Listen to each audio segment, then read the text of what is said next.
Well, following the Supreme Court's ruling on Roe v. Wade, several states, including Texas, have trigger laws set to go into effect in the coming weeks, outlawing or severely restricting abortions. Now, a number of abortion providers in Texas are taking legal action. Stephanie Whitfield is live this morning with more on that part of the story. Morning, Stephanie. Good morning. The ACLU is representing several abortion providers in a lawsuit filed here in Harris County, and the person named in that lawsuit, one of them, is Texas Attorney General Ken Paxton. The goal of this lawsuit is to extend the time when the trigger law banning abortion goes into effect, but the timeline is a little complicated.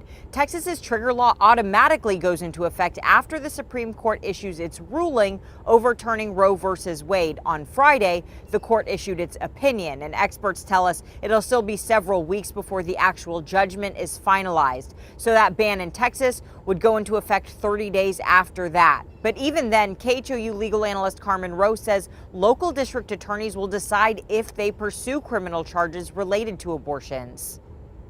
Democratic district attorneys who are elected have said pretty much generally that they are not going to enforce the law, whereas in Republican district attorney areas, they have said clearly that they will enforce the law.